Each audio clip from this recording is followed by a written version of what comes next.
Yusek, sa nakaraang ilang linggo, no, pati uhuyo sa Senate hearings at sa mga reports na nanggagaling sa inyong ahensya, tila ang daming masamang bagay na itinulot itong Pogo. Ano ho ba yung insight ninyo? What's wrong with Pogos? Bakit kailangan iban? Sabi ng mga senador. Opo, kasi sa totoo lang po ma'am, yung mga discoveries po nating nakikita hanggang simula po nung una hanggang ngayon, nakikita po natin yung involvement ng mga illegal pogo hubs na ito sa kidnapping, sa murder, human trafficking, may torture, and then mga drugs po, nakakakuha rin po tayo ng drugs sa loob mismo ng pogo hub, yung mga illegal pogo hubs na yan.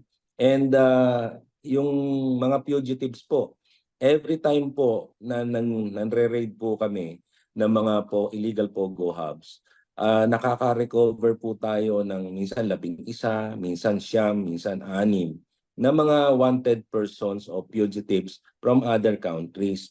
So, yun nga ho, nakakalungkot na akala natin itong mga pogo hub po na ito ay magbibigay po sa atin ng magandang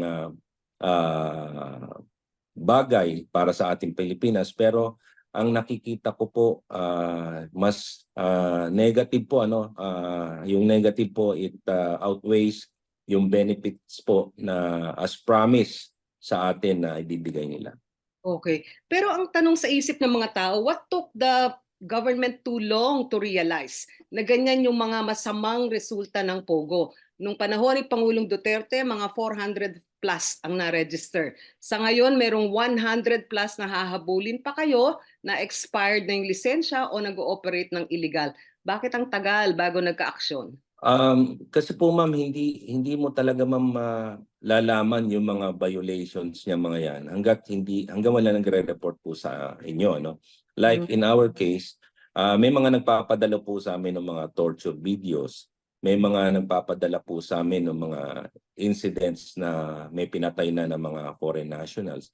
May nagpapadala po ng mga report coming from the embassies na mayroong prostitution doon sa isang pogo hub. So that's the only time ma'am na a-action po kami.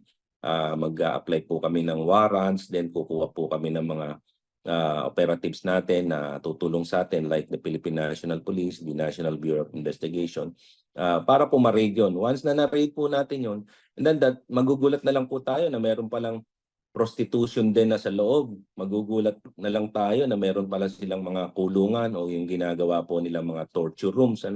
At yung mga torture equipments, for this particular case ma'am, yung sa Porac, napakarami pong torture rooms yung nakita natin. 4 pong torture rooms yung nakita natin. At marami po na mga posas, marami pong mga torture equipment na nagkalat po doon. Parang ang dating sa akin, normal lang yung ginagawa nila ron sa loob, yung pananakit po.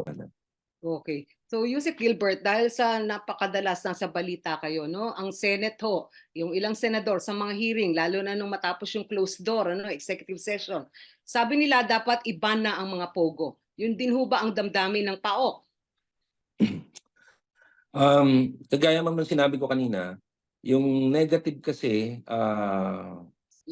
it outweighs ma'am yung benefits na it promise us na magbibigay ng trabaho.